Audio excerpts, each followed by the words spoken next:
Hello नमस्कार दोस्तों। मैं अमित गोस्वामी आप सभी का हमारे यूट्यूब चैनल पर स्वागत करता हूँ।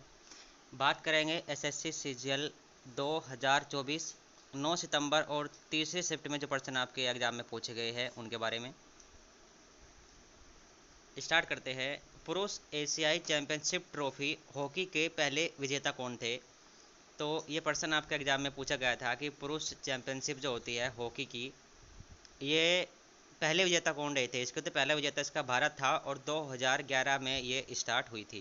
2011 में अगर उप विजेता की बात करें तो पाकिस्तान था। और आने वाली शिफ्टों में हो सकता है पूछा जाए कि हाल ही में जो पुरुष हॉकी की चैंपियंस ट्रॉफी हुई थी उसके विजेता कौन हैं। तो 2023 में हुई थी तो उसके विजेता भी भारत ही है। और अगर उप विजेता की बात करें तो वो है मलेशिया। तो ये भी आपको याद रखना है।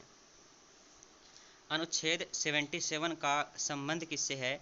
अनुच्छेद 77 का संबंध है भारत जो सरकार है उसके कार्य संचालन से।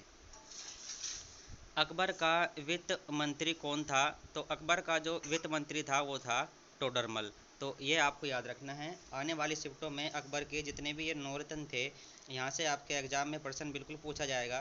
तो जितने भी ये नौरत्न हैं इसके, तो एक बार इन पर अगर हम नज़र मार ले तो इसमें जो आपके अकबर के वित्त मंत्री थे उसके बारे में हम बात कर चुके हैं, टोडरमल। इसके जो दरबार में संगीतकार थे या गायक थे वो थे तानसेन। प्रमुख कवि और जो विदूषक थे वो थे बीरबल। और जो इनके प्रमुख सेनापति थे वो थे राजा मान सिंह। और अगर इनके विदूषक या फिर सलाहकार की बात करें तो मुल्ला दो प्याजा। और अगर हम बात करें इनके धार्मिक सलाहकार की तो वो था फ़कीर अजियोदीन। तो ये अकबर से संबंधित आपके एग्जाम में हो सकता है, यहाँ से भी प्रश्न बन जाए। दीन ए इलाही धर्म की इसने शुरुआत करी थी, जिसको एकमात्र एक व्यक्ति ने अपनाया गया था, वो था बीरबल। सीमांत कार्यकर्ता किनको कहा जाता है? तो एक वर्ष में 183 दिनों से कम जो लोग काम कर पाते हैं या जिनको काम मिलता है उनको कहा जाता है सीमांत कार्यकर्ता। माइटोकॉन्ड्रिया की फ़ोटो के बारे में आपसे पूछा गया था। 4 फोटो आपको दी गई थी। पूछा गया था कि निम्न में से कौन माइटोकॉन्ड्रिया की एक फ़ोटो है। तो वो तो जो आपके ऑप्शन में होगा वहाँ से आपको पता चल जाएगा। तो ये मैंने लिख दिया पावर हाउस। इसको मानव शरीर का पावर हाउस कहा जाता है। हो सकता है आपके एग्जाम में पूछा जाए। सिलप्पादिकारम की रचना किसने की थी? तो इलिंगो अदगल। माइक्रो फाइनेंस के क्षेत्र में कार्यरत एनबीएफसी श्रेणी का निर्माण किस समिति पर किया गया था? तो ये किया गया था मालेगाम समिति की सिफारिश पर। नुआखाई त्यौहार किस राज्य से संबंधित है? तीनों शिफ्टों में त्यौहार से प्रश्न आपका आया है। तो नुआखाई त्यौहार उड़ीसा राज्य से संबंधित है।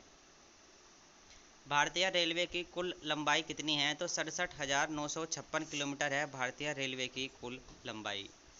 नृत्यागारम डांस अकेडमी कहाँ पर स्थित है? तो नृत्यागारम डांस अकेडमी ये कर्नाटक में स्थित है। तो ये भी आपको याद रखना है। प्रधानमंत्री आवास योजना ग्रामीण क्षेत्रों में जो ये है, केंद्र और राज्य सरकार का जो अनुपात है वो कितना है, ये आपके एग्जाम में पूछा गया था। तो ये 60:40 है। यानी कि केंद्र सरकार 60% रखेगी और राज्य सरकार रखेगी 40%। और जो पूर्वोत्तर राज्य है और जम्मू कश्मीर है उसमें जो अनुपात है ये 90:10 का है। तो ये भी आपको याद रखना है। सहायक संधि की शुरुआत किसके द्वारा की गई थी? तो सहायक संधि की शुरुआत की गई थी लॉर्ड वेलेस्ली के द्वारा।